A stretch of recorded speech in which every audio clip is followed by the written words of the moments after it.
All right. Are you ready to automate, delegate, and systemize your business? What's up, blue collar business owner? Welcome back to the Blue Collar Prosperity Podcast. I'm your host, Paul Masker, where we focus on helping guide you to a prosperous business. Today, we have with us Mike Abramowitz. Mike is the co-founder of Better Than Rich. He leads the GSD Intensives, which stands for Get Shit Done, where his 30-plus person plug-in team installs custom systems and AI-powered virtual assistant support for home service pros ready to get out of the weeds and off the tools. They streamline sales, referrals, and hiring without adding any more marketing spend or burying the owner in busy work. Mike also hosts the Better Than Rich show and runs the Automate, Delegate, Systemize community, where 1,000+ business owners get real-world tools to build a business that works without them. So that is Mike Abramowitz. Welcome, Mike. Thank you so much for being here. What is going on today? Thanks for having me, Paul. I'm looking forward to adding value and being an open book and supporting wherever I can. Awesome. Well, excited to have you here. Automation, systems, processes, VAs, AI, all the things to get the owner out of the weeds, off the tools, have a business that runs without them. It's a daunting task. And sometimes there's a lot of bright, shiny objects that pull us in 100 different directions, but get us no closer to where we want to go. So how did your journey start? How did you get to where you are today with Better Than Rich and all the things you're doing for business owners? Yeah, I'll do the long, short version just to give context, and then we could go in any direction that you see fit.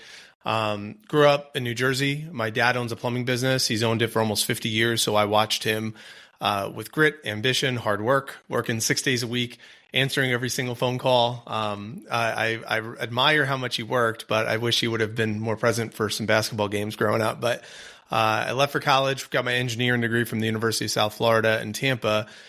Paid my way through college selling Cutco kitchen knives. And when I graduated from college, I took a career position within Cutco and vector marketing and direct sales to teach other students how to do what I did. So I spent 20 years in direct sales with Vector and Cutco. And I personally trained over 5,000 other students to sell just under $20 million worth of product line. And I personally sold about $400,000 worth of Cutco through college myself and funded my education. So that's like my background as far as sales and business. The part of the story that's not as glamorous is I tried to get ahead because I saw what my dad did. I read Rich Dad Poor Dad in my early 20s, and I bought my first house when I was 20, and I had 3 rental properties by the time I graduated college. So at 22, when I graduated college, I was like, I'm going to retire at 40. I'm going to do this whole I'm going to be this millionaire and all. So then 2008 hit and the market collapsed, and I was near bankrupt. I lost the properties. I was negative 130,000 in debt with a 400 credit score. So I call it the valley of my 20s. So my sales business that I was running was all designed to help me just pay off my debts. And then I went to a Tony Robbins conference circa 2012, 2013. I learned my mess is my message. I walked across fire. I'm now a 7-time fire walker, and I wrote 9 books. Started a charity where we provided 100,000 meals to the less fortunate. The challenge was I was just I had a glorified job. I was pulled in all these different directions. I had my sales business. I had the authors. I was the writing the books, the speaking, the nonprofit, and then I fell in love. And then I hired a business coach because there's no way I could be in a relationship and have all these different vehicles and all these different jobs and everything I was doing. That business coach helped me install systems into my business. He had an experience in India scaling a company from 6 million to 40 million. He had over 1,400 people underneath him. And he started teaching small business owners how to corporatize their business with automation, delegation, and systems. I installed that into my Cutco sales business. And then in 2020, when my son was born, the business was able to run without me while we went to the NICU and we were in the ICU with him for 8.5 months because he was born premature. So all those systems, all the automation, all the delegation, offshore virtual assistants, all the things he taught me how to do allowed me to have that time freedom. My wife became a full-time medical mom, and I asked that coach, I said, do you want to partner up and teach other business owners how to buy back time? And he said, let's find out. That's the birthplace of Better Than Rich. We've now helped just between 270 and 290 business owners on how to buy back time and install predictability into their business. So that's like the birthplace of what I'm doing and how I got to where I'm at. And it's been pretty amazing, just the journey. That is quite the journey. So, Cutco guy, have to give a shout out to John Ruhlin, who wrote the book Giftology. I'm sure you're very familiar with John Ruhlin. He's no longer Yes. with us, but he lives on in. If you guys haven't read the book Giftology, it's just a phenomenal book about relationship marketing and really just doing good things for other people. That's not self focused. So, Cutco got you all the things here. Now you're helping business owners in the trades buy back their time, systems, processes. I work with business owners every day in the trades. One of the things I'm curious of your thoughts on is I hear this all the time of like, man, I need to get all my operations together and I don't have time for systems and processes. So I'm just going to go hire an operations manager, let them build it. Or I don't have time to like build out the service manager role. So I'm just going to hire someone with a bunch of experience and let them build it out. We bring those people on. We get super frustrated because they're not doing it the way we want it done, but we've never documented the way we want it done. And it's kind of this revolving cycle of like, I just got to find that person to do it instead of taking the time to build it. So it sounds like you're kind of solving that problem for them. You're doing it. But what is your take on that of, can we out hire this problem, or do we actually have to take the time or have someone like you take the time to put the systems in place? The short answer is it depends. I know it's a shitty answer, but it's really true. Like Who Not How by Dan Sullivan is a really great book. There is a way to find a who is an expert at operations that we can plug into the business. The one caveat that's nuanced here is that they build out this operations that you might want, but two things happen. Number one, if you part ways with that operator, then who's really responsible for all those systems? Your entire success of your business is now resting on the shoulders of one key hire. That's a little scary. And then number two, that expert is also quite expensive, and it's hard to find that person because if they're going to be, upwards of six figures a year, to be able to bring on this key hire to run those operations for you, it's not a sustainable solution for many companies. So what I like to do is I like to work with business owners to McDonaldify their business. So that way we could plug in doers. So instead of having the expert that has all the answers, let's simplify and systemize and create a predictable machine like McDonald's has, where we could plug in a little bit lower wage worker to be able to run the system, and they don't have to be as qualified. And then that could also be a little bit more budget friendly. And it's a little bit easier to replace those types of who's if one of those who's don't work out. So let's go into that a little bit further. The next person, that person's then going to say, yeah, but now we're just turning them into robots. And they're not going to like their job because they're just a doer. They're just a robot. What do you tell that person? I would push back. I mean, just a robot. I mean, we still want them to have creative thinking. I mean, we want them to be able to be good at whatever we're hiring them to do. We just don't want them to do tasks that just tech or a virtual assistant can do. So let's actually give a real world example. I mean, if I used a plumbing company, I use my dad's own plumbing company. There's a lot of administrative that could get done by a robot. So why would we want a human, and why would we want to pay a human to waste their time and waste their company dollars and resources to do work that a robot can do? And we want the human to actually do the things that only that human is trained on. For example, if I hire someone to install the water heater and a robot can send the invoice and use a tech or a virtual assistant to schedule the appointment, schedule the follow-up, send marketing material in the follow-up, create a maintenance plan or a follow-up visit, or, just all of those automations that could happen. A robot could do all that. But we need a human that's trained on how to just repair the hot water heater and let that person just be good at whatever we hired that person to do. So you've mentioned virtual assistants a couple of times, and that's a great answer because there is technology that can do a lot of the role, and then there's the roles that we need the human to do, whether it's the personality of a human or the technical skills of the human. We still need the humans, and when even for the hot water heater installer guy, if you want to call him that, right? The install team, the apprentice. They still have a set of standards to follow of this is how Mike's dad's plumbing company installs a hot water heater. This is how we pull a permit. This is how we greet the customer, right? So we're not turning them into a robot. We're then hiring them for personality and then training them how we do that here versus how other companies do it. Just like how McDonald's greets you is going to be different than how Chick-fil-A greets you. So love the answer. You've mentioned virtual assistants several times. I feel like this is a very very hot topic. Some people love them, swear by them, think they're the best thing ever. Some people hate them, had bad experience, never want to deal with them again. Some people are just skeptical and never use them.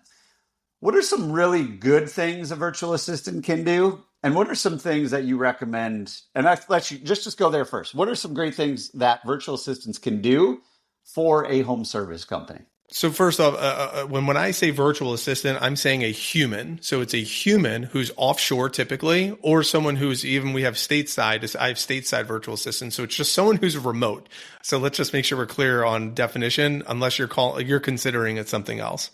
No, we're good. No, so okay, virtual cool. assistant is a human. It's different than technology. So yes, it's someone in the Philippines, someone in Colombia, or someone in South Dakota. Yeah. So we have a team of I have a team about 30 to 40 all across the world, Philippines, Latin America, India, Pakistan, all also in the stateside as well. So the benefits of a virtual assistant is pretty much any type of work that happens remote, inbox management, social media, video editing, graphic design, like any of these types of character traits. I mean, managing a CRM, a client database, all can happen virtually. You don't need an in-person human to do those things necessarily.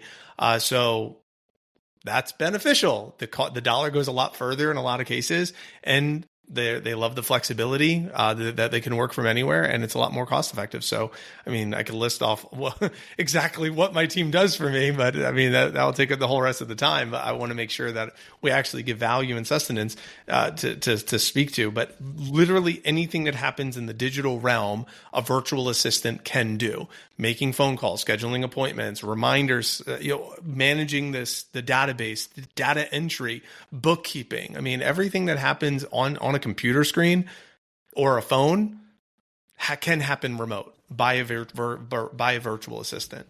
The challenge is the owner doesn't know how to train that virtual assistant, or the owner has control issues and doesn't know how to let go of control, and they try to dump instead of delegate to those virtual assistants. So then they would just say it's just not worth my time. So that's why it's important to have, someone that can support with that kind of play in that mediator between the owner and also the virtual assistant. That's kind of what we solve for.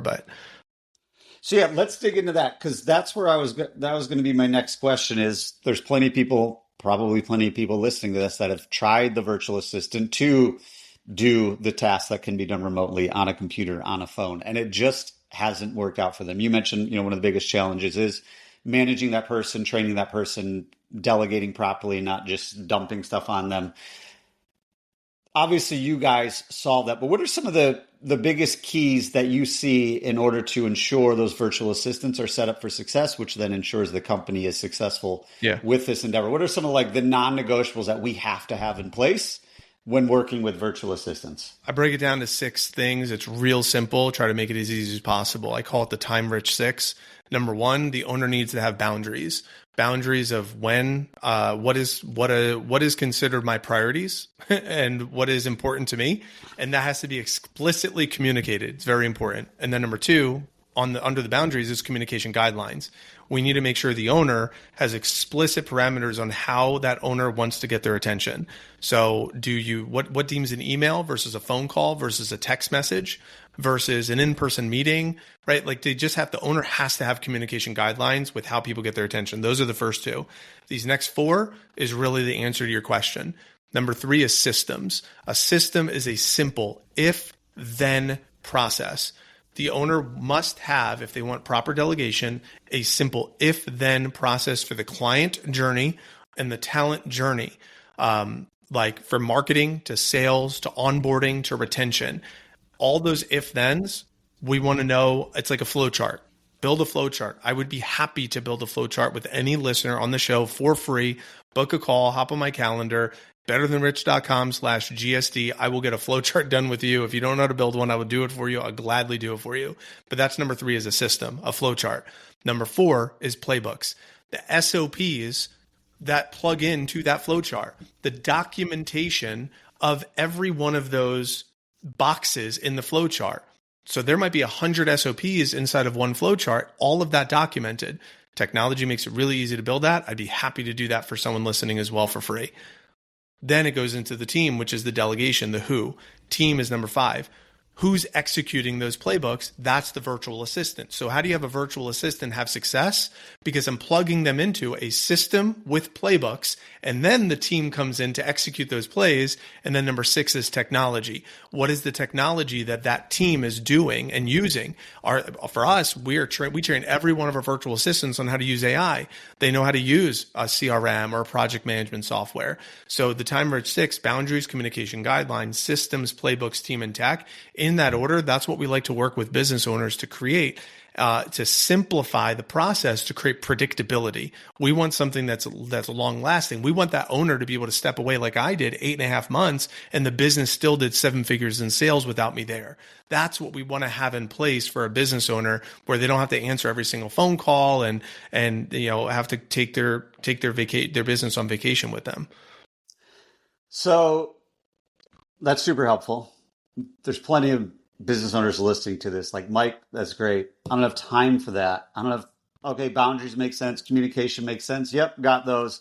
But now it comes time to start creating all these systems and playbooks and all that.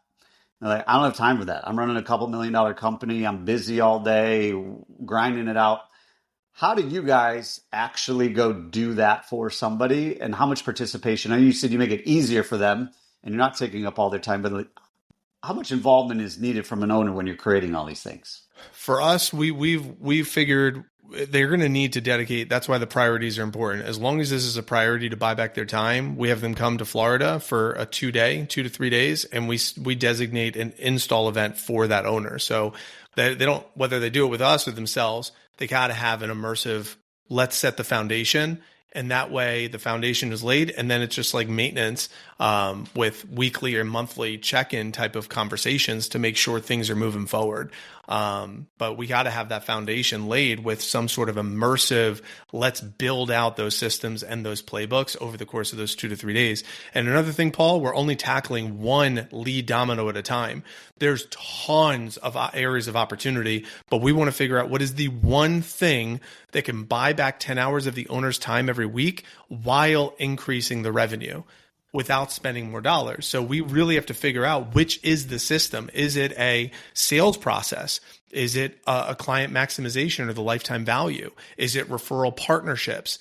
Is it a referral process on pre-existing clients? Is it going to be onboarding new talent or new hires or like new technicians? Is it documenting all of the current processes that they have? Like, we have to figure out what is the one thing that really can grow the business while buying back that owner's time.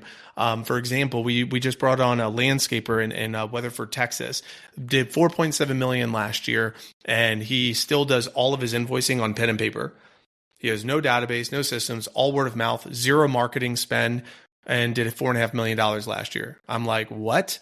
And he said, but I'm waking up at 4 a.m. every day, and I'm in bed, and I'm still sending invoices out at like 10 p.m., 11 p.m. at night. I can't sustain this anymore. I've been at it for 25 years. So for him, our lead domino is documenting all the processes, getting some tech solutions in, plugging some of those virtual assistants that use some of those tech solutions, and the systems that we're going to be building are going to be, it's pretty robust. But we're building most of that for him and with him, so he doesn't have to be involved. But he's going to come out with his partners for 2 days, and we're just going to make sure it's all fixed over those. He's not allowed to leave Florida until we finalize what the system is that he approves, and then he'll go back, and then our team will maintain it for him. Gotcha. Okay, so that makes sense. So you're kind of doing if you want to call it, even from buyback your time, a time audit of what things taking up the most time for this owner. In your example, he spends a lot of his time sending out invoices because it's pen and paper and there's no technology, there's no Java or service and type creating designs, design blueprints and stuff. It's just wild. Driving to every job to make sure his team is actually doing what they're supposed to be doing. Like, what? Anyway. Gotcha. Okay, so you do that. Determine, hey, this is the biggest domino first. We're going to solve this problem. We're going to get 10 hours back of your time. You've done this for a lot of companies. You've done 270 to 290 companies or whatever you said at the beginning. Out of all that, looking at all the data that you have from all the clients you've worked with, what are the top 3 things that most owners spend the most time on that they shouldn't be spending any time on or a lot less time on? Yeah. One is anything that's in reaction mode. So too many owners are too accessible. So they're spending time reacting to those phone calls. And that's why number 2 of communication guidelines is really important. So we want to build barriers to entry a little bit, meaning like we don't want to lose business by any means, but we do want to create a very personalized experience where sometimes we want that person, like that client, that referral, that hot lead that's a $500,000 job. We want them to be able to get access to the owner. But the random looky-loo who might have saw something on Google should not really be able to get the owner's attention. So having some sort of barrier where the owner can mitigate reaction time on how people get their attention to their phone is one. One other one, I know we already alluded to it, but it's the control issues. It's like no one else can do it as good as me. And I know you mentioned buy back your time. It's like 80% done by someone else is 100% awesome. That's what Dan Martell says in his book. So what we got to do to let go of control is we like the 10-80-10 principle. The owner shows what it looks like. That first 10%, let someone else do the middle 80%, and then the owner checks the last 10%. A very simple structure of still having their hand in the cookie jar, but allowing them to mitigate and lower that middle part of the doing. So the owner's just doing the first 10 and the last 10 and buys back that middle 80%, letting go of some of that control. So that would be number 2. And if there was number 3, these owners, they have no idea on how to actually have a referral process, like how to get back in someone's like getting their attention again to ask for referrals. These warm, know, like, and trust leads are just sitting there waiting to be had. And for some of these owners, they're like, we don't need more business. We're already flourishing. We're max capacity as is. So we could still get these referrals. Like, I mean, why not? Like, you could sell them to another company, you could forge partnerships, or we could build another vertical. We could scale. I mean, I would always get referrals as many times as we possibly can. And that kind of ties into maximizing the lifetime value of a client, maintenance visits, and just providing great service and creating raving fans for your company. I think is a very big overlooked opportunity. Now, granted, that's coming from the sales guy with Cutco who built a $20 million empire all through word of mouth and very minimal spend. So obviously that's a little bit of a bias that I'm coming in from. So let's go into that now. So we figured out how to buy back time for our listeners. And then another big thing that you just kind of alluded to is driving revenue without spending any more money on marketing or sales or anything else. So just leveraging our current database, whether it's getting them to spend more money with us, which means we're going to go see them more often, or we're going to leverage them to refer us to other people that are like them that probably need our service as well. What are some of the biggest, quick wins there for our listeners of, hey, we've got a database of 3,000 people. We own a HVAC and plumbing company. And once we do work for them, we kind of just forget about them and move on to the next one. What are some of the low-hanging fruit there that we can start to take advantage of? Immediately, I would say if pick out the ones that spent the most with you. If they assuming they have that information, maybe it's 10%, and send them a copy paste text message that sounds something like, "Hey, this is Jim from HVAC. I just wanted to check in and see if everything's working okay." And I would just send it from my iPhone, really. Like you could send it through a database, you could send it, but just re-engage and see how many respond. So if they have a $3,000 database, I would pick 10%, send them a text message, copy and paste. You could do it virtually. You could do it through CRM. You could do it all fancy, but I would just do it through a text, see how many respond. If they get 300 messages sent out and only 10% respond, that's another 10%. They got 30 responses of people that they have their attention. From those 30 people, just engage. I would lead with this. What is it that I can help them with? Do they need any help with any services? Like, hey, I'm glad you texted me. I actually needed this done, right? Do you have any referrals or a review or a rating that they can leave now that I have their attention? So again, referrals, reviews, ratings, these are opportunities. And then there's a potential upsell opportunity. Just my immediate thought is connecting with your past clients and send them a call. If you want to call them, you could text them. I just wouldn't do an email if I was going to do this as an example, because email is like, I would want to build an email campaign where we actually, are connecting with them and nurturing the relationship over the course of like a 12-month period. But if it was just, I got this re-engagement list, I'd like to reach out, top 10%, see how many respond, engage with those people and see where the conversations unfold. Yeah, I mean it's so important. It's so important because we're really just even just reminding them that we exist. Because a lot of times they forget about it, and like you said, a lot of times you just remind them that they have work that you can help solve. Oh yeah, I bought a faucet 4 weeks ago. I'm meaning to call you to get it installed. Or, oh, actually my neighbor was asking for your information. I forgot what it was, so now I'm going to send it to you. Like there's so many ways to then leverage that initial conversation, and we all know the open rate in text message is almost 100%.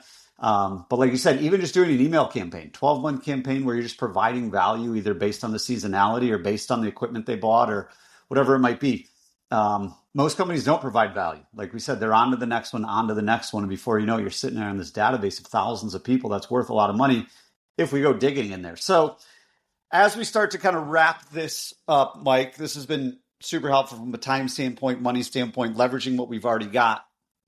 We kind of talked about a little bit buying back your time. You're big into Dan Martell, buying back your time. We talked about some of the ways, that you help your owners do that, looking at, whether it's how people communicate to them and they're way too accessible and things like that.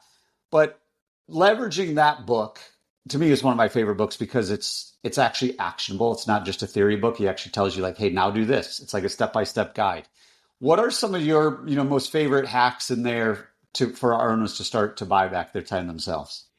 Well, the first one is the replacement ladder that always comes to mind, which is what should I delegate first? And that's administrative, and then it's marketing and fulfillment, and then it's sales, and then it's leadership. So the replacement ladder is always a good one. So if an owner's listening to this and they're doing any type of admin, if you're not sure what administrative is, it's anything that is booking calls, invoicing, technology, like any of that should and ought to be offloaded. Why? Because you could pay someone under $25 an hour to do that for you. And then there's like the marketing and fulfillment. You usually can spend anywhere from $25 to $100 an hour having somebody else do that. And everyone listen to the show, if you're an owner, more than likely your hourly rate is probably upwards of $250 to $1,000 an hour. So doing some sort of understanding of what is your time worth, and then what are the activities that somebody else I can hire someone else to do, not so you could just make a sandwich, but so that way you could spend time on the highest leverage activity. So that leads into number 2, which is what is a high leverage activity for an owner? What if you took out your best clients, going back to that list, Paul, there's 3,000, whoever spent the most money lifetime with you, could you invite them to dinner? Could you pick their brain and ask them? Could you get like testimonials from them? What if you took 5 people out to dinner because you bought back some of your time, or for a lunch or for a beer at a Topgolf, and you got a video testimonial of them saying, wow, I love my experience. It was the best experience. They're the best ones in town. I would never use anyone else. I highly recommend them. And now you have 5 people that just rant and rave about you. You blitz that out in emails and social media. You could use that and leverage as an asset. There's so much possibility here is what I see for this type of person, if they can create some systems and predictability in the business with some of this stuff. Yeah, I love the idea of taking them out to dinner, taking them out to lunch. It reminds me of the Pumpkin Plan. If anybody hasn't read the Pumpkin Plan by Mike McAllowitz, read it. But it talks about that. Mike talks about that extensively, of like when you take them out to lunch, ask them, why do you do business with us? What do you hate about our industry? And you're just getting all this knowledge to then go create a better messaging, better branding, better position in the market. You brought up a question in my head about kind of the administrative work. And we see this all the time in the trades. First, we're the technician. We're really good at it. Start to get too busy. We're tired of answering the phone in a crawl space or in an attic or on the truck.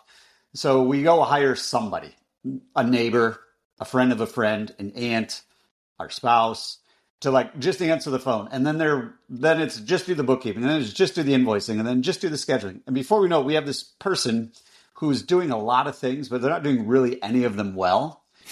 And then they feel stuck. They're like, they've worked for me a long time and they're really good, but they're not serving the business anymore. They served the business 5 years ago when we just needed a human, which was better than nothing because we were in a crawl space or we were in an attic or we were in the supply shop or we were in a trench, whatever it might be.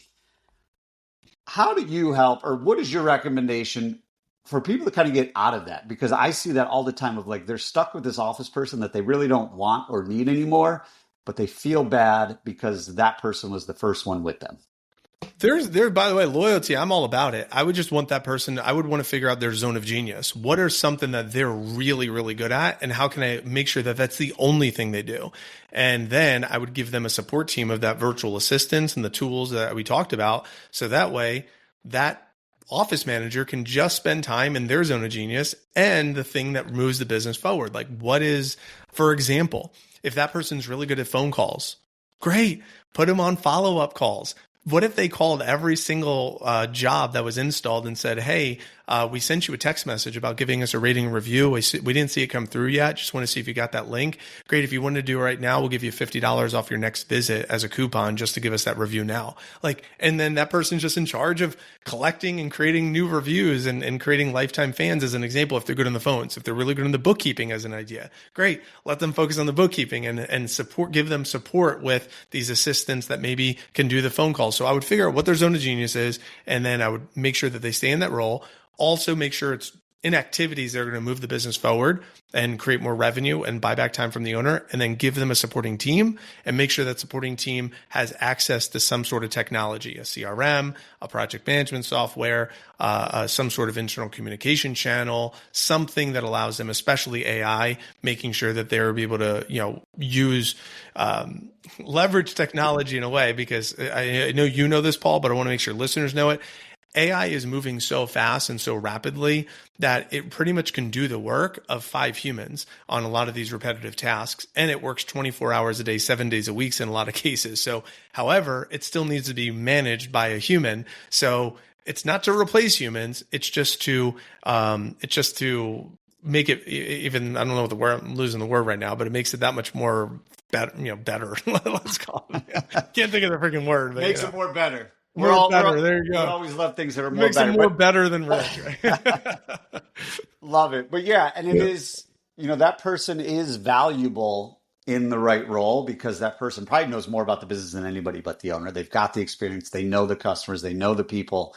But a lot of times they're just not good at what they do. And a lot of times they don't like it anymore. They're like, this was fine when I did it for 2 hours a week, but now when I do it for 10, I don't really enjoy it. So super helpful insight in there, putting the right people on the bus, right seat, all that stuff. As we begin to wrap this up, Mike, we like our listeners to take action here. We could give them a whole bunch of different things to do. They're probably not going to do most of them because they're busy. What's one thing they can do within the next 24 hours to just start to move the needle a little bit forward? Simplest one, hack from buy back your time, camcorder method. I would take your cell phone and I would download an app called Loom, Loom. If you haven't used it, download the app and then record yourself doing something, maybe everything, but something that you just know in the back of your mind somebody else can do.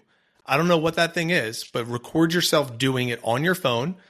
Maybe it's invoicing, maybe it's answering, maybe if you're on the phone, maybe you can't answer a call, but bring your laptop with you if you want. But just document, take a recording of you doing something. Maybe it's a job. Maybe it's like you're actually installing the ductwork, or you want doing the actual install of some sort of project.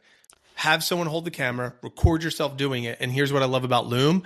It will create the SOP for you. So it will take the video and then it will write the document of the SOP of exactly what you did in the video. So now you have a video and you have a documentation of the process. You just check 2 boxes of the Time Rich 6, which is the system and the playbook, all done. So you can easily pass that to the next person and say, study this, watch this, and now you could plug in team to do that one activity that you just recorded. And the more you can get into the habit of doing stuff like that, that's real delegation, because that way they can model the process that you already know, the process that you know and the process that you like, and somebody else can run with it by modeling what you've already built.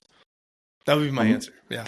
Great answer. And I agree 100%. A lot of times everybody thinks, oh, I'm not ready to do that, or I got to make it fancy. It doesn't have to be fancy. It just has to be functional. If you're doing stuff in the field, get out your iPhone, hit record. You got a video of how to do it. People can watch it. Like you said, Loom or any other AI now can just write out what it actually said and what the steps are. And before you know it, you've built an entire playbook of how to do whatever job it is that you're doing. Mike Abramowitz, thank you so much for coming on the show, sharing your journey, being vulnerable, and providing a ton of actionable advice and insight for all the blue-collar business owners out there as we continue our journey to prosperity. Before we sign off, though, Mike, where can our listeners go to keep in touch with you, claim those offers you were throwing out there earlier in the show, and get connected? Yeah, thank you so much for that. betterthanrich.com/GSD, like get shit done, betterthanrich.com/GSD. It'll take you to a no BS call. 30 minutes, no BS, no pitch. It's just going to build 4 systems for you that is just done for you. And we'll do this for anyone that is in the services. Doesn't matter how large or small your company is. Our main focus is working with, more like 7-figure business owners. But if you're just starting out and you want some things done, I would be glad to help you and get these built. So betterthanrich.com/GSD, and we'll build out 4 systems for you. 12-month lead nurture campaign done for you. A full avatar tone and brand guide done for you. A proposal and invoicing system done for you. And then if you want like a sales process or referral partner system or a talent onboarding system and maximization of your LTV, all done for you. 4 systems.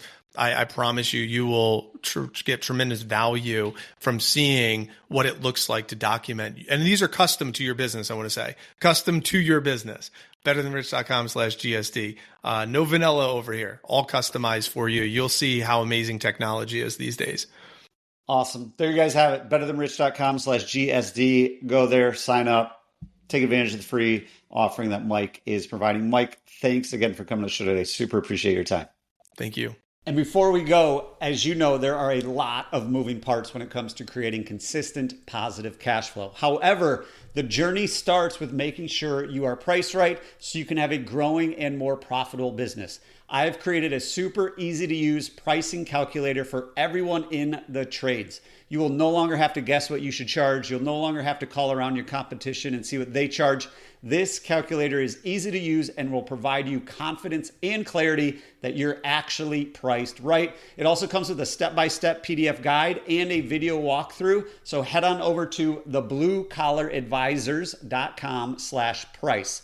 thebluecollaradvisors.com/price to download it today, and so you can start implementing it tomorrow. Until next time, remember, what got you here won't get you there. If you are ready for different results, it's time to start doing things differently.